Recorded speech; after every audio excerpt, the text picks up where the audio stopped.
Good morning children, welcome to Raghu Sainik School online classes. Okay, in the last class we had discussed about the earth in the solar system part 1. In that we have learned about some basics about the solar system. What are the shiny tiny objects present in the night sky? Okay, what is meant by, or otherwise what is the definition of the star? Okay, what is meant by celestial bodies? Okay, and what are constellations? Okay, and why we need north star? This and all information we had discussed and we had learnt in the last class. Today in this class we are going to see, otherwise we are going to learn about some more topics related to solar system. Clear? Now if you see, we know that we had learned that celestial bodies, okay, the objects, the sun, the moon and all those objects which, okay, are shining in the night sky, those objects we are calling them as celestial bodies. Okay, we know that some celestial bodies are very big and hot and they have their own heat and light. Those celestial bodies we are calling them as stars. Stars అంటే ఏమో తెలుసుకున్నాం. Stars అన్నవి celestial bodies, చాలా పెద్దగా ఉంటాయి, చాలా హీట్గా ఉంటాయి, అవి గ్యాసెస్తో తయారై ఉంటాయి, వాటికి హీట్ అండ్ లైట్ ఓన్గా ఉంటాయి అని తెలుసుకున్నాం. కొన్ని సెలెస్టియల్ బాడీస్కి they don't have their own heat and light, వాటికి సొంతంగా హీట్ లైట్ అన్నవి ఉండవు. ఈ యొక్క స్టార్స్ నుండి ఆ యొక్క హీట్ని లైట్ని అవి తీసుకుంటాయి. ఓకేనా? ఎందుకు? స్టార్స్కి ఓన్గా హీట్ అండ్ లైట్ ఉంటుంది కదా. They are celestial bodies which have their own heat and light because they are made up of gases, hot gases. అవి హాట్ గ్యాసెస్తో తయారై ఉంటాయి కాబట్టి వాటికి స్వయంగా అటానమస్గా ఇండిపెండెంట్గా హీట్ అండ్ లైట్ ఓన్గా ఉంటుంది. అలాంటి ఓన్ హీట్ అండ్ లైట్ ఉన్నటువంటి స్టార్స్ నుండి హీట్ని లైట్ని తీసుకునేటువంటి బాడీస్ని మనము ప్లానెట్స్ అంటాం. ఏమంటాం నాన్న? Planets. Here some celestial bodies, కొన్ని సెలెస్టియల్ బాడీస్కి, అందరికీ అర్థమవుతుందా? సెలెస్టియల్ బాడీస్ అంటే మరి నేను ఎక్స్ప్లెయిన్ చేయాల్సిన అవసరం లేదు. ఎందుకు? సెలెస్టియల్ బాడీస్ అంటే ఏమో తెలుసుకున్నాం. Do not have their own heat and light. కొన్ని సెలెస్టియల్ బాడీస్కి వాటికి ఓన్గా హీట్ లైట్ ఉండదంట. They are lit by the light of the stars. మరి అవి ఎలా వెలుగుతున్నాయి అంటే they are lit by the light of the stars. Stars నుంచి వచ్చేటువంటి లైట్ని తీసుకొని ఇవి మెరుస్తూ ఉన్నాయండి. Clear everyone? ఇవి ఎలా మెరుస్తున్నాయి? కొన్ని చూడండి, ఇప్పుడు లైట్ ఆన్లో ఉంది, ఓకేనా? ఇప్పుడు ఈ పెన్ లేదా ఏదైనా ఒక ఆబ్జెక్ట్ మనం ఇలా లైట్ యొక్క లైటింగ్లో పెడితే ఇందులో నుంచి కూడా కొంచెం లైట్ రిఫ్లెక్ట్ అవుతూ ఉంటుంది మనకి కళ్ళకి, ఓకేనా? మీరు బైక్లో వెళ్తూ ఉన్నారు, ఓకేనా? సన్లైట్ బైక్ పైన పడుతూ ఉంది. ఆ బైక్ పైన పడిన సన్లైట్ మరి మీ కళ్ళ మీద పడితే మీరు ఇలా ఇలా అంటారు. అంటే బేసిక్గా ఈ యొక్క బైక్కి లైటింగ్ లేదు, సన్ నుంచి వచ్చేటువంటి లైట్ని తీసుకొని రిఫ్లెక్ట్ చేసి మనకు చూపిస్తుంది. క్లియర్? బాగా అర్థమవుతుందా? అలాగా స్టార్స్కి ఓన్గా హీట్ అండ్ లైట్ ఉంటుంది, బట్ ప్లానెట్స్కి ఓన్గా హీట్ అండ్ లైట్ ఉండదు. ఈ ప్లానెట్స్ అన్నవి స్టార్స్ నుండి వచ్చేటువంటి హీట్ లైట్ ఈ యొక్క ప్లానెట్స్ మీద పడి ఆ యొక్క లైట్ మనకు రిఫ్లెక్ట్ అవుతూ ఉంటుంది. ఇది చూసి మనము భూమి కూడా మెరుస్తుంది అంటే భూమికి లైట్ ఉందేమో అనుకోవడం తప్పు. మన ప్లానెట్స్కి ఓన్గా హీట్ లైట్ ఉండదు నాన్న. ఇక స్టార్స్ నుంచి వచ్చేటువంటి హీట్ని లైట్ని ఈ యొక్క ప్లానెట్స్ అబ్జర్వ్ చేసుకుంటాయి, వాటినే మనపైకి రిఫ్లెక్ట్ అవుతాయి. Clear everyone? Some celestial bodies don't have their own heat and light. They are lit by the light of the stars. Such bodies, which bodies? Celestial bodies do not have their own heat and light. Which bodies? Such bodies are lit by the light of the stars. Those bodies, such bodies are called planets. Term planets. Clear? Okay. ఈ planet అన్నది ప్లానెటాయ్ అనేటువంటి Greek word నుంచి derive చేసినారన్నమాట. Derived. ఓకేనా? ఈ planet అనే word ఎక్కడ నుండి వచ్చింది అంటే ప్లానెటాయ్ అనేటువంటి గ్రీక్ వర్డ్ నుంచి వచ్చిందన్నమాట. ఈ ప్లానెటాయ్ అనేటువంటి గ్రీక్ వర్డ్ యొక్క మీనింగ్ ఏంటి అంటే వాండరర్స్.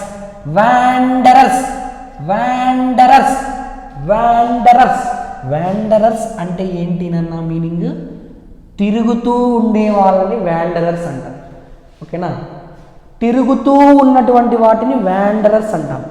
ఈ ప్లానెట్స్ అన్నవి సన్ను చుట్టూ తిరుగుతూ ఉంటాయి కాబట్టి ఈ యొక్క గ్రీక్ లాంగ్వేజ్లో తిరుగుతూ ఉండడాన్ని ప్లానెటాయ్ అంటారు. కాబట్టి అదే ప్లానెటాయ్ అనేటువంటి వర్డ్ నుంచి డిరైవ్ చేసినటువంటి వర్డే planet. Clear everyone? Planet, which means wanderers. It is derived from the Greek word. Which word? Greek word. What is that Greek word? Planetai. Planetai. Planetai అనేటువంటి గ్రీక్ పదం నుండి ప్లానెట్ అనేటువంటి ఇంగ్లీష్ పదం వచ్చింది. Derive చేసుకున్నారు. ఈ యొక్క ప్లానెటాయ్ అనేటువంటి గ్రీక్ వర్డ్ యొక్క మీనింగ్ ఏంటంటే వాండరర్స్ అంటే తిరిగేటువంటివి. వాండరర్స్ అంటే తిరుగుతూ ఉన్నవి లేదా తిరిగేటువంటివి. ఈ యొక్క ప్లానెట్స్ అర్త్ చుట్టూ తిరుగుతూ ఉంటాయి కాబట్టి ఈ వాండరర్స్ అనే మీనింగ్ వచ్చేటట్టుగా గ్రీక్ పదం ప్లానెటాయ్ నుండి డిరైవ్ చేసినటువంటి వర్డే planet. Children, clear everyone? Okay. Then coming to దీన్ని బట్టి మనకి ఏమర్థమైంది? ప్లానెట్స్కి హీట్ అండ్ లైట్ ఉండవు, ఓన్గా అవి స్టార్స్ నుంచి తీసుకుంటాయి. అదేవిధంగా మన అర్త్ కూడా ఒక ప్లానెట్ కదా నాన్న. Earth gets its heat and light from the sun. ఇక్కడ ఒక చిన్న లాజిక్ మిస్ అవుతున్నారు. What is the sun? Sun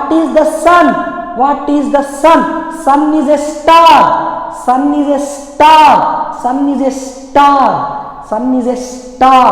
That's why from the sun, light and heat gets to the earth. Earth అన్నది ఏ star నుండి ఆ యొక్క లైట్ని హీట్ని తీసుకుంటుంది అంటే సన్ అనే స్టార్ నుండి తీసుకుంటుంది. అందుకే మనము ప్లానెట్ అంటే ఏమన్నాము? which do not have their own heat and light. They can lit by the light of the stars. Clear? Sun, which is our nearest star. Sun is our nearest star. Clear? Then coming to ఈ earth part, the moon. మనం night time చూసేటువంటి moon satellite అంటారంట. ఏమంటారు నాన్న? Satellite. Okay. It moves around the earth. ఎలాగైతే సన్ను చుట్టూ ఈ planets తిరుగుతూ ఉంటాయో మనం నివసిస్తూ ఉన్నటువంటి అర్త్ సన్ను చుట్టూ తిరుగుతూ ఉంటుంది. ఓకేనా? ఈ తిరగడం ఏంటి? ఇవన్నీ మీకు నెక్స్ట్ క్లాసెస్లో వస్తాయి. జస్ట్ ఒక ఐడియా పెట్టుకోండి. తిరుగుతూ ఉంటుంది. ఓకేనా? Revolve around the sun. Otherwise present ఇప్పటివరకు మీరు మూవ్స్ అరౌండ్ ది సన్ అని మాత్రం గుర్తుపెట్టుకోండి. తిరుగుతూ ఉండడాన్ని moving around the sun. Sun చుట్టూ మూన్ తిరుగుతూ ఉంది. అర్త్ తిరుగుతూ ఉంది. సన్ చుట్టూ అర్త్ తిరుగుతూ ఉంది. అర్త్ చుట్టూ మరి మూన్ తిరుగుతూ ఉంది నాన్న. క్లియర్? అర్త్ చుట్టూ మూన్ తిరుగుతూ ఉంటుంది. జస్ట్ గుర్తుపెట్టుకోండి అంతే. ఇంకా ఇన్ డీటెయిల్గా నెక్స్ట్ క్లాసెస్లో చెప్పుకుందాం. సన్ చుట్టూ ఏది తిరుగుతూ ఉంది? అర్త్, ద ప్లానెట్ అర్త్ తిరుగుతూ ఉంది. అర్త్ చుట్టూ ద మూన్ తిరుగుతూ ఉంది. ఆ అర్త్ చుట్టూ తిరిగే మూన్ని మనము శాటిలైట్ అంటాం. ఏమంటాము? శాటిలైట్ అంటాం. ఇలాగా అర్త్ ఎలాగైతే సూర్యుడి చుట్టూ తిరుగుతూ ఉందో ఈ అర్త్ లాగానే మనకి టోటల్ 8 ప్లానెట్స్ ఉన్నాయంట. ఓకేనా? ఆ 8 ప్లానెట్స్ కూడా హీట్ లైట్ని సన్ నుండే తీసుకుంటాయంట. ఓకేనా? Some of them have their moons to. ఈ ప్లానెట్స్లో ఇంకా వేరే ప్లానెట్స్ కూడా మన అర్త్కి ఎలాగైతే మూన్ ఉందో అలాగా వాటికి కూడా వాటి చుట్టూ తిరిగే మూన్స్ ఉన్నాయంట. అంటే శాటిలైట్స్ ఉన్నాయంట. ఎందుకు? మూన్ అంటే శాటిలైట్ కదా. Clear everyone? ఓకే, దీన్ని బట్టి మనకి ఇప్పటి వరకు మనం ఏం నేర్చుకున్నాం? నైట్ స్కైలో ఆబ్జెక్ట్స్ కొన్ని షైన్ అవుతూ ఉంటాయి. ఓకేనా? సెలెస్టియల్ బాడీస్ అంటే ఏమి, స్టార్ అంటే ఏమి, ఓకే, సెలెస్టియల్ బాడీస్ అంటే ఏమి, స్టార్ అంటే ఏమి, ప్లానెట్స్ అంటే ఏమి, శాటిలైట్ ఏదంటామో, ఇలాగ మనకి నైట్ స్కైలో సన్ ఉంటారు, ప్లానెట్స్ ఉంటాయి, ఆ ప్లానెట్స్కి మరి శాటిలైట్స్ ఉంటాయి. సన్ చుట్టూ ప్లానెట్స్ తిరుగుతూ ఉంటాయి, ప్లానెట్ చుట్టూ శాటిలైట్స్ తిరుగుతూ ఉంటాయి, అదర్వైజ్ మూన్స్ తిరుగుతూ ఉంటాయి. ఇప్పుడు మనం సోలార్ సిస్టమ్ డెఫినేషన్ చదవాలి. ఇవన్నీ కూడా బేసిక్స్. సోలార్ సిస్టమ్ అంటే ఏమేమంటే ద సన్, సూర్యుడు, 8 ప్లానెట్స్, అర్త్ లాగే మనకి 8 ప్లానెట్స్ ఉన్నాయంట. ఆ 8 ప్లానెట్స్, వాటి చుట్టూ తిరిగే శాటిలైట్స్, ఓకేనా? ఇంకా కొన్ని సెలెస్టియల్ బాడీస్ ఉన్నాయి. అవి ఏంటో నెక్స్ట్ క్లాసెస్లో డిస్కస్ చేసుకుందాం. సింపుల్గా చెప్పాలంటే కొన్ని ఆస్టెరాయిడ్స్, మీటెరాయిడ్స్ ఉన్నాయి. ఇవన్నీ ఫామ్ అంటే ఫామ్ అయ్యి ఇవన్నీ ఏం ఫామ్ చేస్తాయంట? ఒక సోలార్ సిస్టమ్ని ఫామ్ చేస్తాయంట. Sun, the moon, satellites and all other celestial bodies like asteroids, meteoroids, they all form the solar system. ఇవన్నీ కూడా ఒక సోలార్ సిస్టమ్ని ఫామ్ చేస్తాయి. చూడండి, ఫస్ట్ సన్ని చూడండి. First sun is the very very very important centre of the solar system. మనకి solar system యొక్క సెంటర్లో ఏది ఉంటుందంటే సన్ ఉంటుంది. Which is centre of the solar system? Sun. ఇది చాలా పెద్దగా ఉంటుంది. ఇట్ ఈజ్ హ్యూజ్ అండ్ వేటితో తయారై ఉంటుందంటే ఎక్స్ట్రీమ్లీ హాట్ గ్యాసెస్తో తయారై ఉంటుంది. ఈ యొక్క సన్ అనేది 150 మిలియన్ కిలోమీటర్స్ దూరంలో ఉంటుంది. ఎక్కడి నుంచి? ఫ్రమ్ ది అర్త్, భూమి నుండి 150 మిలియన్ కిలోమీటర్స్ దూరంలో ఉంటుంది. క్లియర్? ప్లానెట్స్ చూడండి, మనకి టోటల్గా 8 ప్లానెట్స్ ఉన్నాయి సోలార్ సిస్టంలో. ఓకేనా? అవి ఏ ఆర్డర్లో ఉన్నాయంటే డిస్టెన్స్ని బేస్ చేసుకొని, their distance from the sun నుండి డిస్టెన్స్ని బేస్ చేసుకొని మనకు Mercury number 1, Venus number 2, Earth number 3, Mars number 4, Jupiter number 5, Saturn number 6, Uranus number 7, Neptune number 8. మనకి ప్లూటో అనే ఒక ప్లానెట్ కూడా ఉండేది, కానీ రీసెంట్గా దీన్ని ప్లానెట్స్ నుండి తీసేసినారు. ఇది ప్లానెట్ కాదు. ఓకేనా? ఇది లైక్ సమ్ అదర్ సెలెస్టియల్ బాడీస్లో ఇది కూడా ఒకటి అని మాత్రమే డిస్కస్ చేసినారు. ఓకేనా? లైక్ అదర్ సెలెస్టియల్ బాడీస్ లాగా ఇది కూడా ఒకటి, అంతేగాని ప్లానెట్ మాత్రం కాదు. ప్లానెట్ కాదు. ఓకేనా? All the 8 planets of the solar సిస్టంలో ఉన్నటువంటి ఈ 8 ప్లానెట్స్ కూడా సన్ అరౌండ్ ది సన్ చుట్టూ మూవ్ అవుతూ ఉంటాయి. ఓకేనా? ఫిక్స్డ్ పాత్లో మూవ్ అవుతూ ఉంటాయి. ఈ పాత్స్నే మనము ఆర్బిట్స్ అంటాం. ఇవి ఎలాగుంటాయి? ఎలాంగేటెడ్గా ఉంటాయి.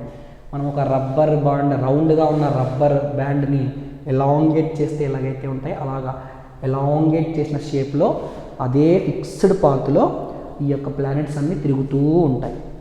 ఆ పాత్ని, ఈ ప్లానెట్స్ ఇట్లా తిరుగుతూ ఉండే ఆ యొక్క పాత్ని మనము ఆర్బిట్ అంటాము. మధ్యలో సన్ ఉంటుంది. ఇలాగ సన్ ఉంటుంది, సన్ చుట్టూ ఒక ఆర్బిట్, ఒక వేలో, ఒక పాత్లో ప్లానెట్స్ తిరుగుతూ ఉంటాయి ఇట్లా రౌండ్గా. ఓకేనా, క్లియర్. మెర్క్యూరీ అన్నది nearest to the sun. Solar సిస్టంలో సన్కి దగ్గరగా ఉన్న ఫస్ట్ ప్లానెట్ ఏది అంటే మెర్క్యూరీ. మెర్క్యూరీ తర్వాత వీనస్ని అర్త్ ట్విన్ అని కూడా అంటారు, ఎందుకంటే సేమ్ అర్త్ లాగే కనబడుతుంది కాబట్టి దాన్ని అర్త్ ట్విన్ అంటాము. నెక్స్ట్ క్లాసెస్లో ఇన్ డీటెయిల్డ్గా సోలార్ సిస్టమ్ గురించి తెలుసుకుందాం. ఓకేనా, this is all for today. Thank you very much. Have a nice day. Take care. Please I'm requesting you everybody revise the topic. Daily revise చేయండి, బాగా గుర్తుంటాయి. Okay, thank you very much.